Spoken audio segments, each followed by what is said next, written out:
ஹாய்ங்க, நீங்கள் பிரியாணி லவரா? அப்போ இந்த வீடியோ உங்களுக்கு தான். 1 kg பிளைன் பிரியாணியை நீங்கள் அசால்ட்டாக பண்ணிடலாம். பார்த்துருவோமா? அதுக்கு முதல்ல பாஸ்மதி அரிசியை ஃபஸ்ட்டு ஊற வச்சுக்கலாம். இப்போ பிரியாணி பாத்திரத்தில் 4 டேபிள் ஸ்பூன் அளவு நெய், 1 கப் எண்ணெய், 8 ஏலக்காய், 8 கிராம்பு, 4 பட்டை, 4 மீடியம் சைஸ் வெங்காயம், 5 டேபிள் ஸ்பூன் அளவு இஞ்சி பூண்டு பேஸ்ட்டு, 5 பச்சை மிளகாய், 1 கப் கொத்தமல்லி, 1 கப் புதினா, மிளகாத்தூள் 1 டேபிள் ஸ்பூன் சேர்க்கணும். வீட்டில் அரைச்ச தூளை யூஸ் பண்ணாதீங்க. கடையில் ஏதாவது ஒரு பிராண்டில் இருக்கிற தனி மிளகாத்தூளை தான் யூஸ் பண்ணணும். 4 மீடியம் சைஸ் தக்காளி, 1 கப் தயிர், half lemon, biryani masala 1 tablespoon அளவு சேர்க்கணும். 1 கிலோ அரிசினா மெஷரிங் கப்பில் 5 கப் அளவு அரிசி கிடைக்கும். ஸோ 5 கப் அரிசிக்கு 8 கப் அளவு தண்ணி, அப்புறம் தேவையான அளவு உப்பு சேர்த்து நல்லா கலந்து விட்டு மூடி போட்டு கொதிச்சதும் இந்த டைமில் உப்பு காரத்தை நம்ம செக் பண்ணிக்கலாம்.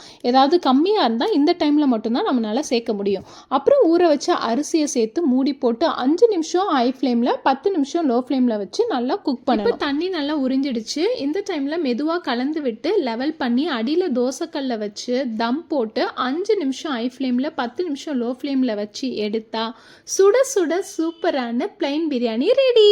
இதுக்கு சைட் டிஷ்ஷாக சிக்கன் 65, ரைத்தா, கருவேப்பிலை சிக்கன் செஞ்சோம். அப்புறம் என்னங்க, நீங்களும் ட்ரை பண்ணுங்க.